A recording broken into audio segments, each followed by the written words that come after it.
Welcome to the HR Uprising Podcast. This podcast series explores HR hot topics and challenges through conversations with relevant experts and real-life HR, learning, and OD professionals. The HR Uprising is about learning through collaboration and evidence-based action. We want colleagues to have the confidence and skills to rise up through their organizations by delivering real, lasting business value. Now, introducing your host, chartered psychologist, experienced change agent, entrepreneur, speaker, and coach, Lucinda Carney. Hello and welcome to this week's HR Uprising Podcast. I'm your host, Lucinda Carney, and this week we've got a very exciting guest for me, certainly, a lady called Debbie Ryan, and she has connections with England Netball, which I'll go into later. Obviously, at time of recording this is the day after the Lionesses unfortunately went out, but hopefully at time of you listening to this, the English Roses will be doing very well for England as well. So fingers crossed that they'll be doing a great job up in Liverpool. So Debbie, thanks so much for being here. Pleasure. Thank you. A brief introduction to Debbie. She's a people director, well, in many, many roles. You've got a really strong track record in transformation. And that's one of the things we will talk a bit about netball, because obviously you're a non-exec director of England Netball and have been through this growth phase. But you've got a real track record about transformation. And I think that's really relevant to our audience because we're all having to manage and deal with it. Your experience includes developing and implementing HR strategies in various kinds of change, whether it's good change or bad change, and that would be good to explore. And you've been a whole range of really pretty much every sector: service, retail, FMCG, tech, universities, utilities, you name it. And also, one of the things we do want to look at today is you're a non-exec. So some people out there may want to do non-exec roles. And you've been there with England Netball, as I mentioned earlier, since 2015. And within that role, obviously it's a strategic role. And as part of the HR Uprising, it's all about helping each other to be more strategic. So that would be interesting to understand how you've contributed to strategy there. But also you're very involved in both safeguarding and equality. Mm-hmm. And obviously you're a player, umpire and coach, much better than myself. I'm just keen on netball and play for fun. But anyone listening out there, you can go back and play netball in your 40s. That's what I'd say. You may be a bit injury prone, but it's still good fun. So anyway, Debbie, over to you. Do you want to give a little bit of a brief introduction to your background, and then we'll perhaps go into the transformation piece? Okay, thank you. And thank you for inviting me. I decided I wanted to be in HR when I was 16. My biggest influence was my father. He ran his own business, and he always talked about, I'm only as good as my people. And I was given some advice: go do a degree, preferably business studies, preferably one with exemptions from the professional body, and preferably a year out. So I ticked all of those boxes. And then, like most people, when you graduate, you go and seek your first role. I've been fortunate that I've joined companies at interesting times in their history. For example, I worked for Avdel Textron that was in a legal battle with some of the women regarding how the pension was impacting how much they would receive when they subsequently retired. And the women were taking the company to court, to the European Court of Justice, and won. Wow. So I've been, interested. Were you having to protect the company at that time? At that time, I was just not just, but I was a personnel officer starting out. But it was an interesting time of being in an organisation where a group of employees was suing the organisation, and something that has had a fundamental change on women's rights, which I'm grateful for. I've also worked, we're here sitting in Redbourne. I joined Luton College of Higher Education on the day that they came out of the local community to become a university. On that journey, helping them become that meant significant change for that organisation. They only had one professor, so to become a university, they had to go and hire and develop a research profile, which meant changing the way that they attracted people into the organisation. If I look at Carphone Warehouse, I joined when we launched the iPhone was launched. And then Charles Dunstan decided that he wanted to develop the Talk business. If I look at another organisation, I was working there and we discovered some financial irregularities. So we had to look at how do we regain the trust of our employees and also our customers, which was a really difficult challenge in the circumstances. I joined British Gas on an interim basis to help them with a site closure of 700 people. It's been interesting times. Did you seek out change-oriented roles, or did you just sort of find yourself in those? I am driven by challenge, and I like a challenge. And in the past, some people have said to me, the bigger the challenge, the more excited that you get. Yes. Some of those challenges have been hard in the middle of them because you work in HR. Significant organisational change is going to impact people. And sometimes that is a significant impact on not just them, but their whole way of being, their lifestyles.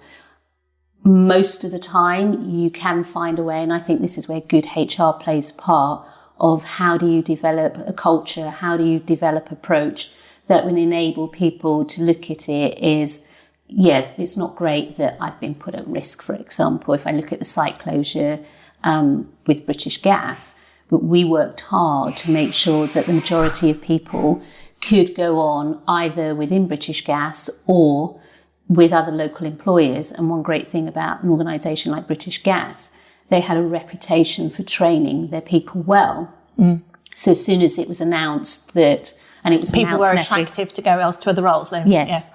And some of my previous work experience meant that I had contacts in other companies where I'd made a call, and simply a call was, well, actually, we're just expanding. We've got 40 vacancies. Oh, right. So you could actually help people find a new role. So you, yeah, by that, make those connections. So in those sort of circumstances, you land in, I mean, there's probably, we should perhaps look at where you've had to close a site or something like that, being challenging, the sort of themes that you've learned. Also, I'm just thinking, you know, the point you made about where the women were suing the organisation. Sometimes I feel that HR are almost, you have to try and be Switzerland, right? You have to try and be neutral. How is that? Because you're representing almost both parts, or do you have to go towards the organisation, or any advice for people in those circumstances? I've always approached my role, whatever role I'm doing within an organisation, is that I'm paid to do the best job for the organisation. Mm-hmm. And that will then mean, what is it that I understand to be what we're trying to do as an organisation? And if that has a negative impact on people, is how do I do that? By treating people with dignity and respect. But simultaneously, will be times when you make a decision that says, actually, I'm not comfortable with the way this is being done, the way it's operating. And in those moments, you have a couple of choices. And one I think you have to do is say that you're not comfortable. Yes. Secondly, carry on trying to influence. But there might come a point where you just say, there's a misalignment between my values, my principles, and how the people within this organisation are currently operating. Because I think one thing that people have to appreciate, and I'm sure people do appreciate, that an organisation today might be very different than it was 5 years ago, because the people around a boardroom table, the executive team, the senior management team may have changed significantly in that period of time. Mm-hmm. And every leader will bring something different into an organisation. And if you think about some of the turnarounds of companies that we've seen over the last few years, where sometimes a new breed of leaders come in, and because of maybe something that's happened, the organisation's learnt significantly and said, we don't want to be like that. We want to be different. Yeah. And that's why it's important, I think, for HR people to understand what's the culture, what's the values of an organisation, look at things like Glassdoor to understand, what am I being told, and does what I'm being told match with what employees are talking about? Yes, there'll be some disgruntled employees on Glassdoor that maybe have a different view than the majority, but that's that's information. You look at it and say, well, particularly for HR people, how's an organisation treating people in those moments that are probably the toughest for the organisation and the toughest for the individuals? It's almost like customer service, because we all look at companies around, am I getting great customer service? But you'll always decide whether you stick with a company on how they treat you when something goes wrong. And I think it's the same for people and organisations. Yes. So it's making sure that we do the right thing by people in a kind of objective and consistent way. It was occurring to me that there's something that you're loyal, although often people go into HR for people reasons, you actually have to be very objective in terms of managing things, in terms of the best interests of the organisation. Sometimes there are difficult decisions regarding people. That doesn't mean you can't treat them well, and that's the key, is making sure they're treated well. I would expect HR people, teams to be human. Yes. And that has to be something that I would expect HR people, not just HR people, anybody, to bring to the table. I remember in one of the roles that I was working in, a director was transferring in from the customer services department, and he was desperately wanting to get involved in HR because there had been a decision that impacted one of his team where the HR team was saying the policy says this, which meant that they were going to discipline a woman who'd had a miscarriage. Gosh. Because the amount of time that she had taken off. And he was horrified, I was horrified.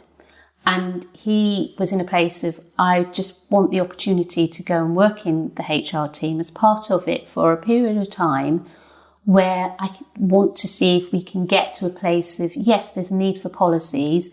There's a need for how do you make sure that people can work together, because you're big teams, yet how do you treat people as individuals? And sometimes you have to tear up the policy. You have to look at actually what's the right thing to do here for the individual.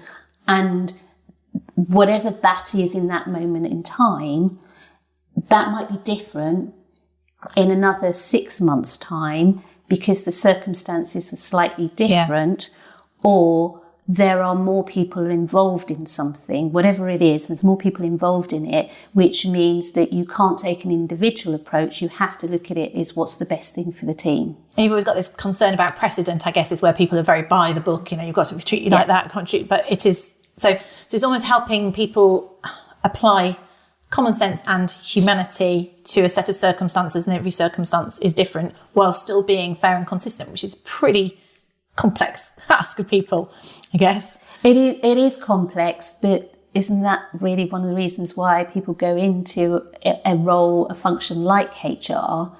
Because you're dealing with people, you're dealing with people's careers.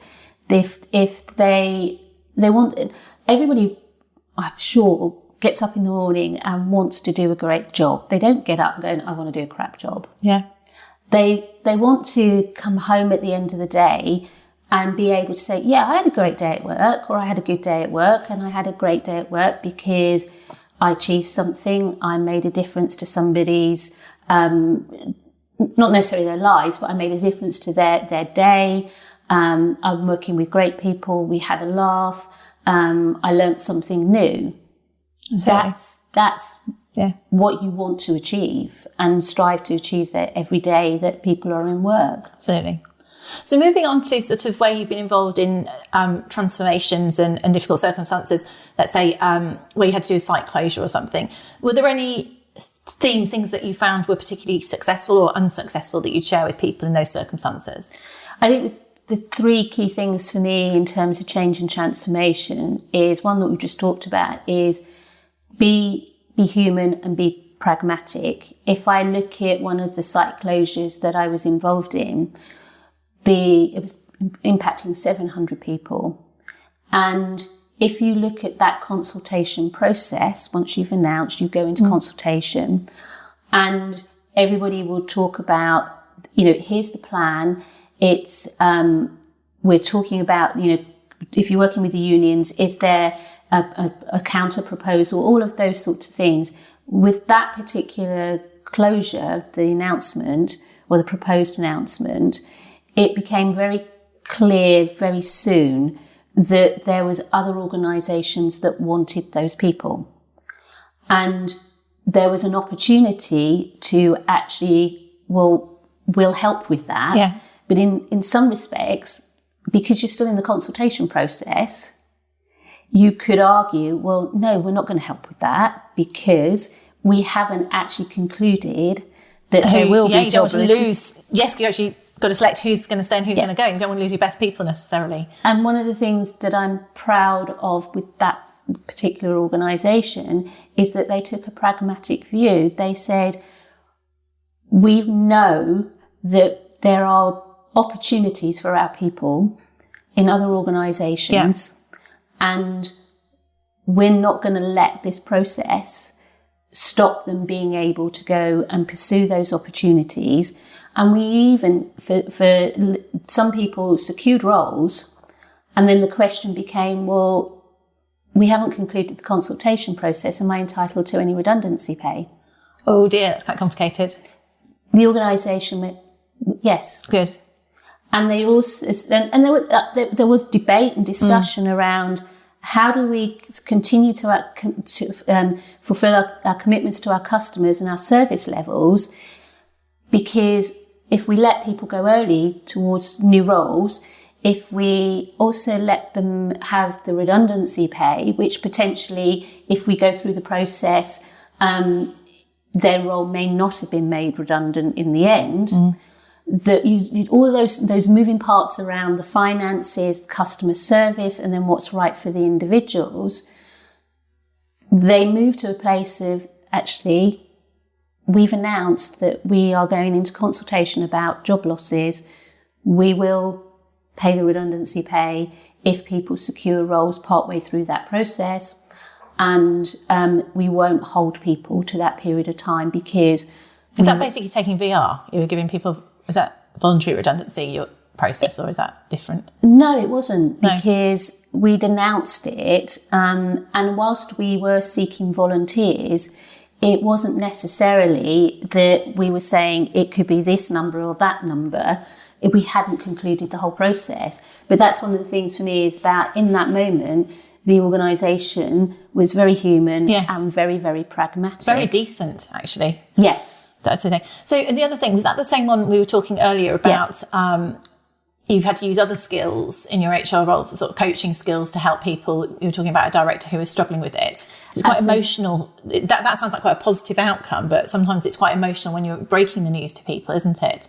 Well, even that, when the one thing I hadn't shared earlier, when the MD shared it to the whole group, so they split into two groups of about 300 people. And I was with one of the MDs, and she was physically shaking as she was delivering the news. And not everybody, but some people within the audience felt for her in that moment, even though she was announcing that potentially they would be losing their roles. And one of the employees came up to her afterwards and gave her a hug. Oh. Which in that moment you have to say is incredibly difficult for not only the MD who's delivering news, that she's been part of making that decision, but also for the employees hearing it, that in that moment there's an incredibly human moment of emotion and people connecting. It strikes me that obviously it sounds like a very decent culture. We don't all have that, but, for that sort of thing to happen. But there must have been a way in which that message was being well delivered. So you must have thought it through very high. They must have appreciated the thought behind it. And there was a lot, the HR team and the communications teams worked incredibly hard over a few months beforehand, looking at how do we manage it, because it's going to be big. Yes. And it is going to have a significant impact, not only on the individuals that are going to hear this news and going to be impacted by it, but the rest of the organisation. And therefore it was absolutely key that we did an excellent job. Yes. You take no pleasure in doing it, but you strive to do a really excellent job for the people that are impacted. And if I look at that another director in the moment was doing Q&A sessions, and he was struggling because he couldn't find a way to answer a couple of questions, and it almost became a ping pong match. And his comments were, I am really, really struggling. This is not what I want to do for them, because I want to strive for when they go out of this room from this Q&A session, that they have enough information that will fill the gap between the next time we talk to them about what's happening. But I keep, every time somebody's raising a question, I'm batting it back.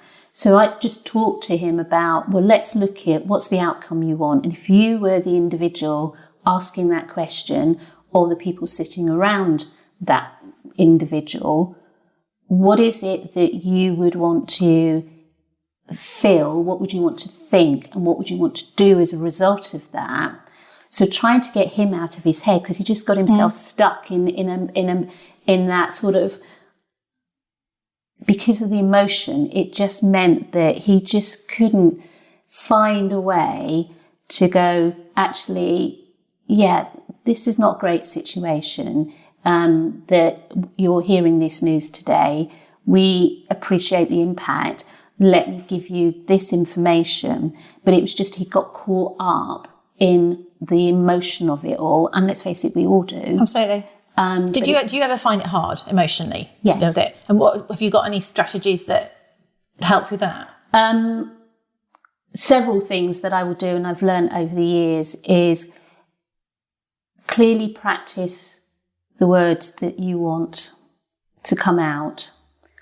Let other people hear it. So I think I'm really, really fortunate in that my brother and sister are great at challenging me and giving me feedback. So you do a dry run with them, do you? Dry run. But also, what I've learned over the years is that sometimes I need to be moving. So for example, I will record myself doing it, and then I'll go and walk with the earphone, and so that I'm actually hearing myself, and as I'm walking, how does that sound to me? So that I can not only hear it from the perspective of how do I sound to me, but also how would I sound to somebody else that's hearing me. What's it like to hear my message? What's the language? Literally Yes. So it's like the same thing you did with the guy who was struggling. It's getting you get out of your own head into the shoes of the person who's receiving that message, and then you can really think how to tweak it and message it there as well. So does that deal with the emotions? But is it by being well prepared that deals with the emotions? Do you have any other thing? If you're kind of, someone's really upset or something, we're naturally empathetic to that. What do you do there? If somebody's really, really upset, firstly, you have to make sure, okay, this person needs me to connect with them.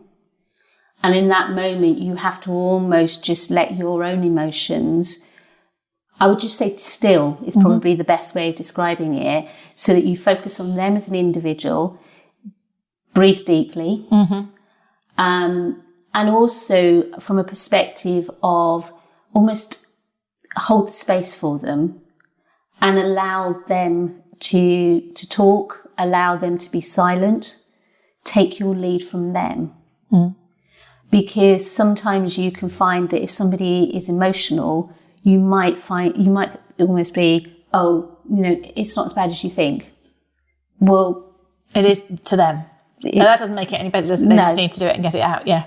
And I've gone through NLP training, so there's some times when it might be an opportunity to say to the individual, well, what's it like for you? And whatever it is that they say is that, well, I'm worried about how I'm going to pay my mortgage. okay, so how can we help you answer that question? And you could go into a very much, well, don't worry about that. We'll give you links to this. So it's not problem solving. It's just helping them unpack it. I used to work with a lady called Sheila, who she has an exercise called the blue bag and potato exercise, which is basically you gather all of their concerns and they say, what's it like for you? You keep on with that. And you can't see me for the benefit of the tape. I'm putting the concerns in my bag, and you have in my blue bag, no idea why it's blue. And I have a potato in my mouth rather than start answering it, because it stops you getting defensive. So that sounds like quite a good, so it's keeping it with them. It's allowing them to just express what they're feeling, what they're thinking, what their concerns are. And then I guess if there are answers, you're in a better position also to address them, aren't you? And I think what's also key is that if somebody is in a more emotional state, a rational response is unlikely. It's a mismatch, isn't it? It's a complete mismatch. Yes. So when people are in an emotional state, stop doing that to my children. I just thought I did that this morning. It's easier said than done, because it's almost that when you ask about how to prepare, there's over the years I've tried to learn that, because I can be very much in my own head, is okay, how do I use my head, but also how can I speak from my heart? Yes.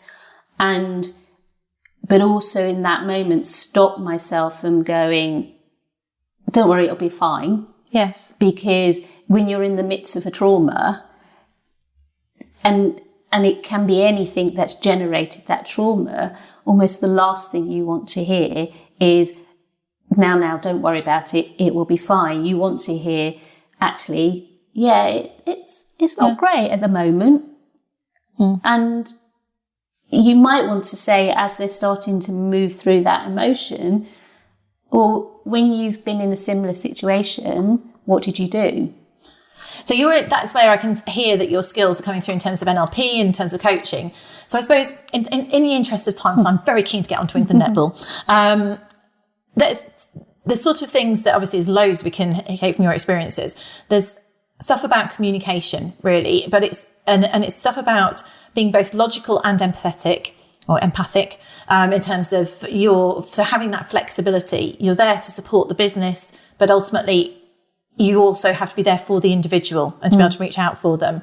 And very much about being able to, when you're designing communication, putting yourself in the shoes of that other person, even to the extent of actually saying it out loud and hearing it back, can really help you. And then it sounds like your personal development that you've had around coaching and NLP and those sort of things have then been tools that you've been able to bring into your practice there.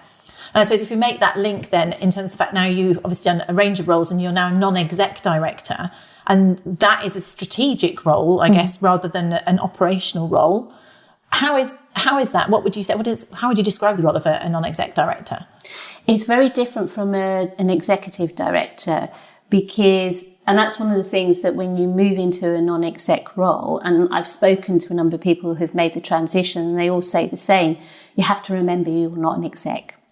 You're there to advise, you're there to be a critical friend, you're there to provide some specialist knowledge that maybe is not available within the executive team. So you have to resist that urge to get right in, get your sleeves up, fix it. And so it is very, very different. And I think also doing the non-exec role for England Netball is, I'm really passionate about netball. I've been playing since I was 10. I'm still playing 40 something years later. And I am passionate about it's great that girls and women can play sport, the impact that it has on their well-being, the social aspects of it.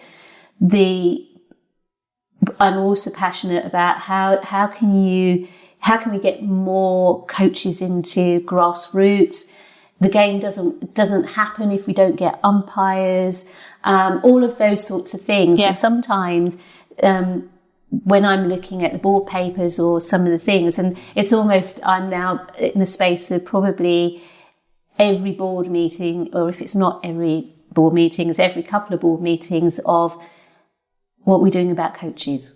How are we growing more coaches? And I'm really grateful that Vitality have said that for every 100 goals that are scored at the World Cup, they will fund one assistant coach, a level 1 coach. So that's an example of a strategy, basically. So you joined in 2015. Do you want to talk a bit about the sort of the strategy into hopefully where we are now? We won the gold in the Commonwealth Games last year, so we're in a great position to outperform anything we've done before. Fingers crossed, girls. Yeah. And I think this is what's fascinating about England Netball is it's a governing body of the sport in England. It is also a business. It's an elite sport, and it's also, you've got the grassroots as well. Yes. So there's been a strategy about we're in it to win it. So a 4-year cycle going from the last World Cup in Sydney in 2015 to this one, about how do we develop the players and everything around the players to enable them to be in it to win it. So the whole strategy has been all around that. Separately, there's been a strategy around how do we grow participation? How do we basically bring more money into the sport? Because the UK sport, we knew that they were going to cut the funding, and last year they announced that they wouldn't fund the elite team. The win at the Commonwealth Gold enabled us to talk to UK sport and say, we really need that funding, so we secured it. Okay. So had they not had that success, then you wouldn't have had it was funding. in jeopardy. Because one of the things is it's not an Olympic sport, is it? You told me, and I didn't understand why that was. And do you want to explain for the benefit of anyone listening why we're not an Olympic sport? So it makes no sense. And what is it, skateboarding or breakdancing? It's breakdancing it's going to be in. There's a combination of reasons. One key reason is the netball isn't across the whole world. So it's dominant in the Southern Hemisphere. It's dominant, for example, in England, the African countries, at the Commonwealth, basically. Yes. It's not dominant in, say, somewhere like Germany. No. Or France. Or Europe, yeah. It's growing in the US. If the US got big, given the football, then that potentially would swing it. You then look at Russia, you then look at China. So if you're looking at how do you get a sport to be an Olympic sport and not just one of those sports that's put in for a one-off Olympics, it is how is it played across the world, and therefore the International Netball Federation has plans around how it grows the sport across the world. So that's interesting. Sorry, I perhaps took you off on a bit of a tangent there. So back to you're in it to win it, and the strategies that when you joined 2015, exciting time, you knew we'd got the World Cup here 3 years later.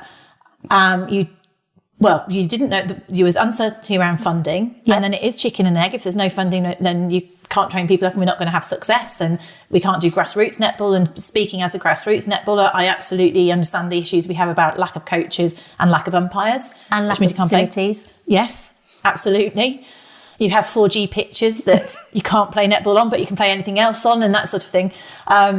So going back to being strategic in a non-exec role, what sort of strategies were you discussing then, and how have they been enacted? So the ones around, if I look at the commercial aspects, how do we get more sponsorship? Who do we sponsor with? Vitality has played a key part in that. I think they're great, by the way. I'll give them a plug, Vitality. I'm wearing my Vitality Apple Watch that is free as long as I do enough steps in a week. So that we do our life insurance. They do a lot of sponsorship, don't they? And they have. If you look at what they've done over the last 3 years or so, they have really been supportive of women's sport. And it's great because I think they've been the leaders in that. If we look at also in terms of strategies, we've just announced the Netball Bees. So there's a program for coaches to pick up and run with, I think we're starting at 3 to 11-year-olds. All the work that's going on within England Netball, there is a strategy for participation.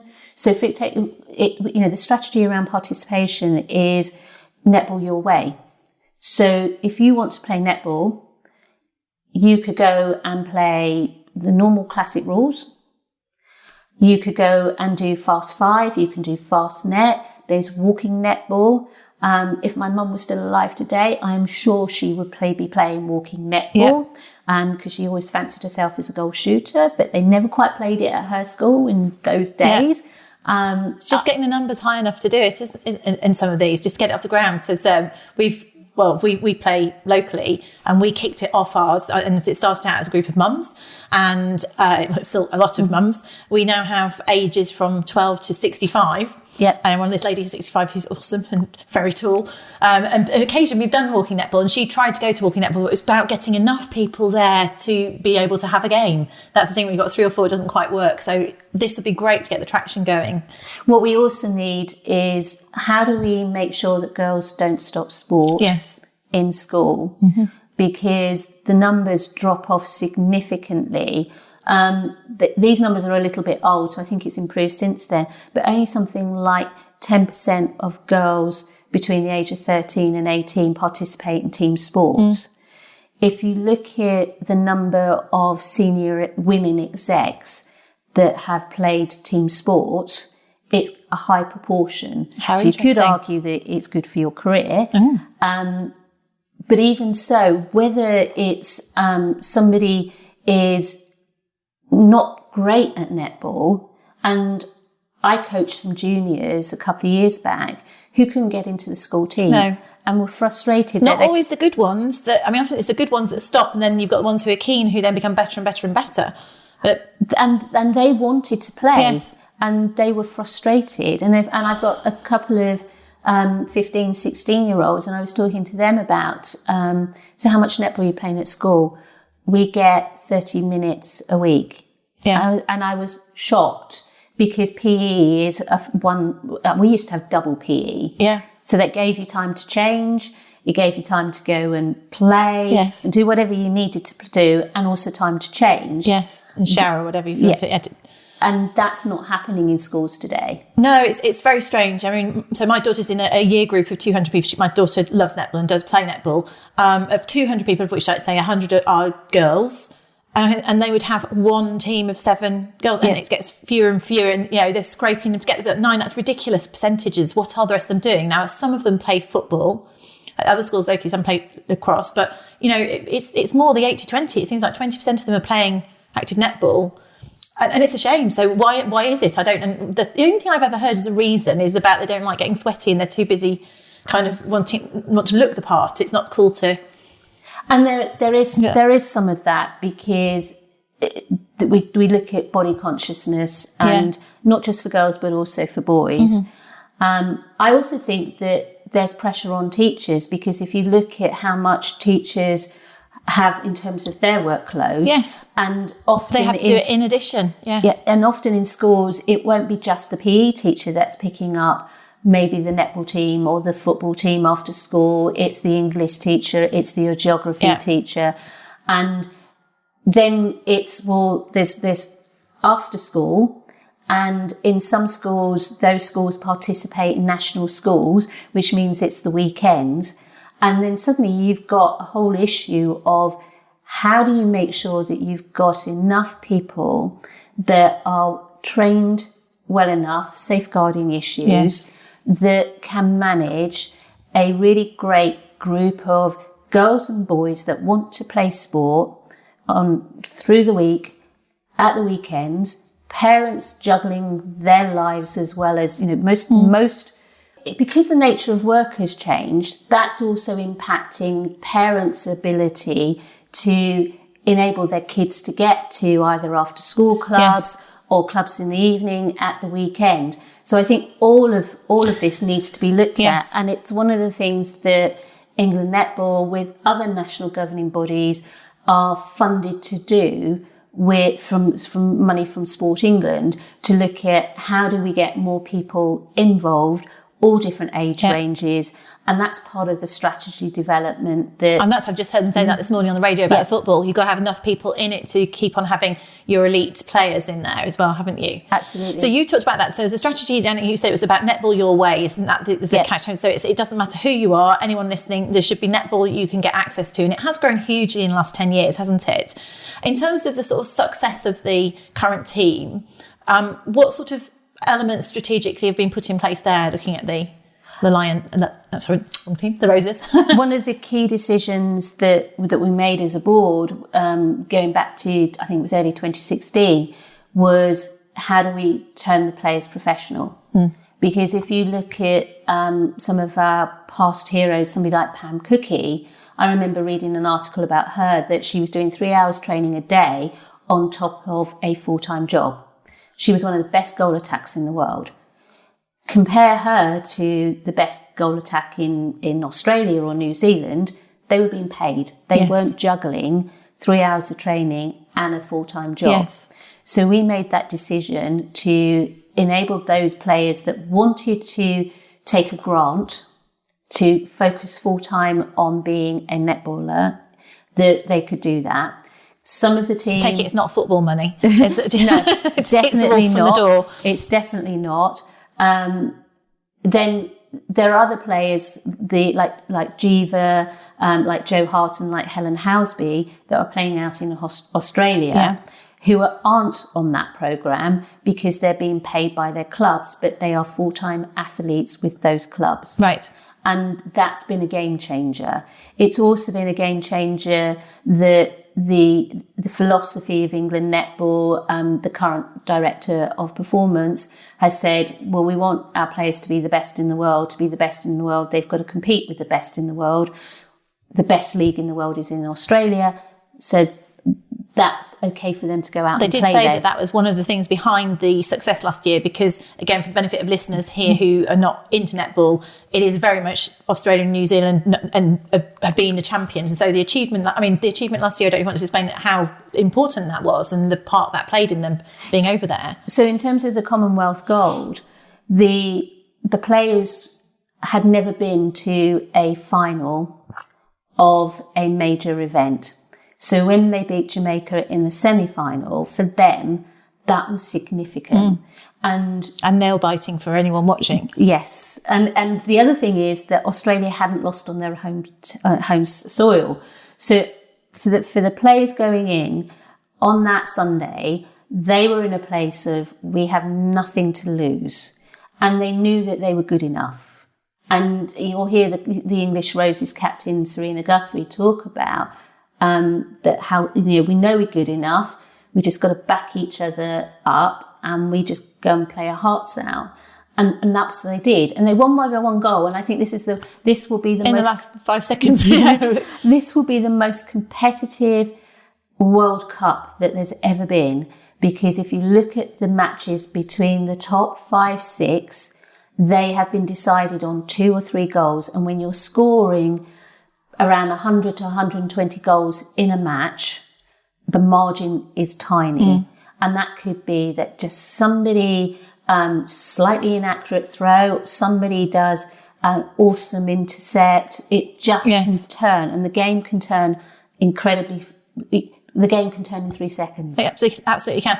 I'm already feeling slightly anxious at the thought of it. And one of the things I was going to ask you about was the mental piece. And the reason I was saying I am one of the few people who has seen a match, not a netball match, but seen England in a World Cup final beat Australia. Very, very fortunate. So I was actually there back in 2003 when England beat Australia in Rugby Football World Cup. And that was nail-biting, I have to say. Having said that, one of the things that I thought was very different about that, because I've always noticed about Australia in sport, is that they have this immense self-belief. And I thought the England rugby team at that time, they had the mental strength over and above. And I've always felt that we Brits are pretty good at being an honourable second. So I just wonder, has there been, in terms of the stuff that we put in for not only performance, is there also coaching like that, mental coaching? There is. The team's been working with Damien Hughes. They have a lifestyle coach that's working with them. So for not only for the here and now, but also life after netball. So there's been an enormous amount that's infrastructure that's been put in place to enable the players to excel on the court. Yes. And that's fabulous, and that's been game changing. The England Netball has been working towards it. This has been building and building and building. It's just within the last 3-4 years that we've enabled everything to come together. And then there's been those key strategic decisions.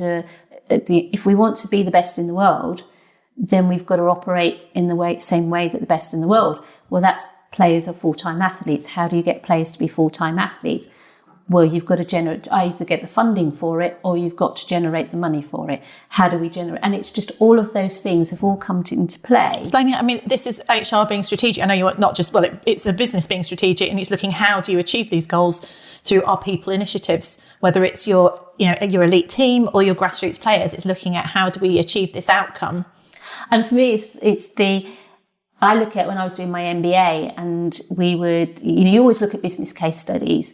And over the time, we've been doing leadership development. You look at either the successes of British cycling, for example, and try and take the lessons learned, or what's gone on in terms of some of the things that maybe in the military, what have you learned from other areas and bring them into sport. I potentially think that England Netball is going to be one of those case studies in the future. And also, if you look at it, at how they play as a team, one of the things that I'm striving for my level 3 coaching qualification, which is the highest one in netball at this moment in time. And they talk about, for example, a player going and doing their job on court.